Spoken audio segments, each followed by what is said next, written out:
Nesse vídeo, nós vamos estudar um pouco sobre os conceitos por trás da saída de emergência. Também pode ser chamado de rota de fuga, rota de saída ou saída.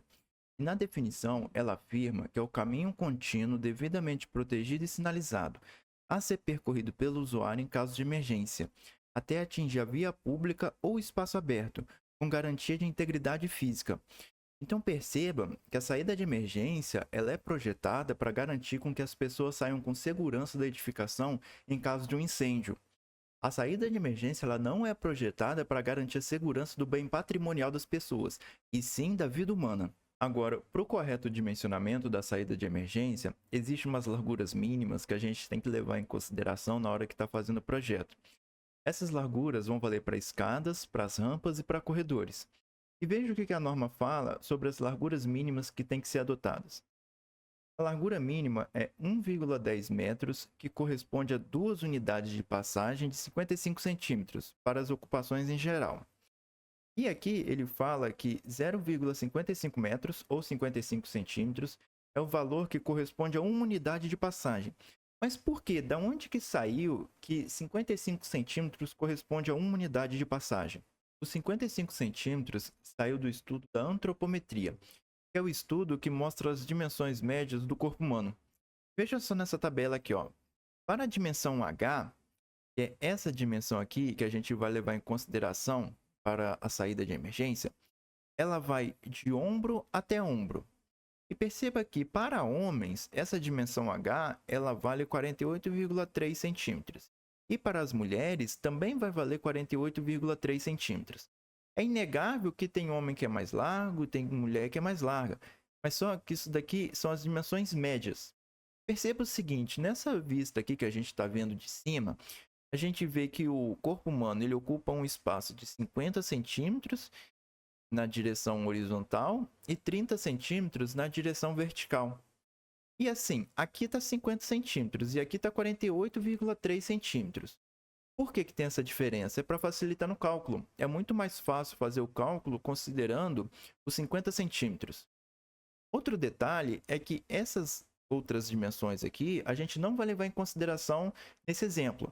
Mas só que para você dimensionar uma sala de cinema ou arquibancada de um estádio de futebol, aí você vai poder usar todas essas variáveis aqui. Mas para a gente, só vamos levar em consideração o H. Essa imagem é a mesma que a gente viu no slide anterior. E perceba o seguinte, na norma, ela afirma que uma unidade de passagem corresponde a 55 centímetros. E aqui na imagem, a gente vê que o corpo humano ocupa uma largura de 50 centímetros. Então, por que há esse acréscimo de 10% em relação à norma? É o seguinte, a norma resolveu somar esses 10% para garantir com que as pessoas tenham um espaço entre a parede e o ombro delas, e também um espaço entre o ombro de cada pessoa. Porque a pessoa ela não vai poder sair da edificação raspando o ombro na parede. Não vai ser cômodo, não vai ser seguro. É por causa disso que tem esse acréscimo de 10%. Então, quando eu somo 55 centímetros mais os 55 centímetros, eu vou ter 1,10 metros, que vai corresponder a duas unidades de passagem. E aqui na planta eu mostro que tem uma pessoa do lado da outra e ela está ocupando um espaço mais a folga de 55 centímetros. Fazendo a soma das duas, eu tenho 1,10 m de largura, que é o que diz a norma. Essa imagem é a mesma do slide anterior. Agora, imagina que esteja ocorrendo um incêndio nessa edificação. Então, esse ambiente vai ficar cheio de fumaça. E, consequentemente, o campo de visão dessas pessoas vai ser menor. Elas vão ter dificuldade de enxergar muito à sua frente. Mas quando a gente tem uma rampa de 1,10 metros em que tenha duas pessoas uma do lado da outra, essa pessoa aqui da direita vai apoiar a mão no corrimão e vai conseguir sair da edificação. Agora, essa pessoa aqui na esquerda também vai apoiar a mão e vai conseguir sair da edificação. Elas vão conseguir se guiar para onde que elas têm que ir. O mesmo raciocínio vale para uma rampa com largura de 1,65 metros. Porque mesmo que essa pessoa aqui do meio não consiga apoiar a mão em nenhum corrimão, ela ainda assim vai conseguir se guiar, porque o ambiente é estreito, então ela vai saber para onde que ela tem que ir. Mas será que até quanto eu posso ter uma rampa com uma largura sem a necessidade de colocar um corrimão intermediário? Sem a necessidade de organizar a direção que as pessoas têm que seguir? Agora perceba o que fala esse trecho da norma. Escadas com mais de 2,2 metros de largura devem ter corrimão intermediário espaçados no máximo a cada 1,8 metro. e o espaçamento mínimo entre os corrimãos intermediários é de 1,1 metro de largura. Mas perceba o seguinte, nos slides anteriores a gente estava vendo sobre rampas, e aqui a norma fala sobre escada. Mas veja o que fala esse outro tópico da norma. As rampas devem ser dotadas de guardas e corrimãos de forma análoga ao especificado na subseção 5.8. Então, tudo que vale para a escada vai valer para a rampa também. Perceba nessa imagem aqui. Eu tenho o corrimão intermediário espaçado a 1,8 metro e eu tenho uma rampa com uma largura total de 3,6 metros. Perceba o seguinte, esse 1,1 metro a gente viu em slides anteriores que corresponde a 2 unidades de passagem. Agora, vamos estudar o conceito por trás desse 1,8 metro de largura. Essa rampa é a mesma que a gente viu no slide anterior. Perceba que tem um corrimão intermediário espaçado a 1,8 metros, é como diz a norma. Mas só que quando eu posiciono 3 pessoas uma do lado da outra, que corresponde a 3 unidades de passagem, elas ocupam um espaço de 1,65 metros. O mesmo vale para esse lado aqui. Então, quando eu coloco 6 pessoas uma do lado da outra, ainda assim vai ficar um espaço vago entre elas de 30 centímetros. Então, para o corpo de bombeiros, a gente pode deixar essa rampa com uma largura menor e ainda assim vai ter a mesma eficiência. Perceba o seguinte, aqui eu tirei esses 30 centímetros, então agora a rampa tem 3,3 metros de largura e não tem mais nenhum espaço entre as pessoas. Então, para o corpo de bombeiros, a gente reduziu a largura da rampa e ainda assim ela ocupa as mesmas 6 pessoas que estavam aqui nessa situação anterior. Sendo assim, a gente consegue fazer uma rampa mais estreita e ainda assim vai ter a mesma eficiência. É claro que você pode avisar o arquiteto, quando ele estiver fazendo a concepção arquitetônica, ele consegue reduzir a largura da rampa e ainda assim manter a mesma eficiência. Mas só que isso daqui é para o corpo de bombeiros.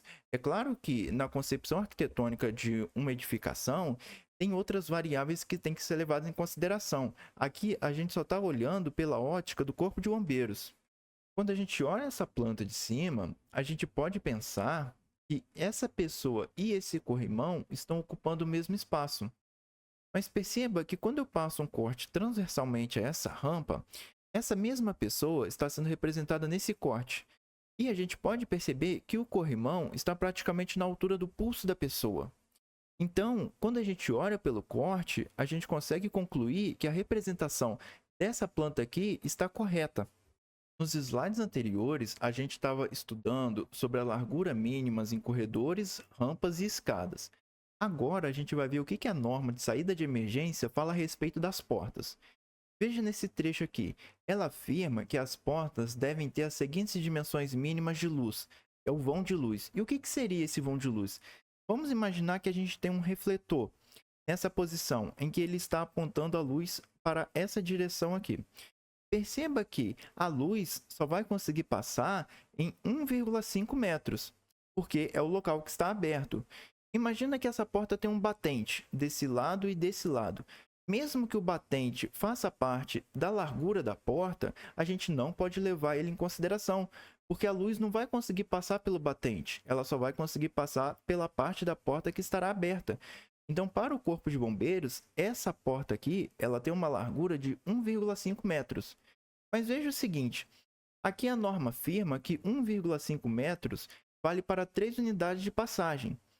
Então, em slides anteriores, 3 unidades de passagem valia 1,65 metros. E agora, para a porta, ela está valendo 1,5 metros. Por que isso acontece? Veja bem, vamos imaginar que essas 3 pessoas cheguem simultaneamente a essa porta aqui. Perceba que aqui a gente tem um espaço de aproximadamente 15 centímetros.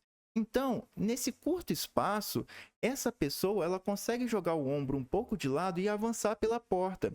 E assim que ela passar a porta, ela vai ajeitar o corpo dela de novo e vai continuar caminhando do mesmo jeito que estava aqui. Pode perceber que aqui o corredor volta a ter 1,65 de largura em cada lado. É por causa disso que a gente consegue reduzir o vão da porta.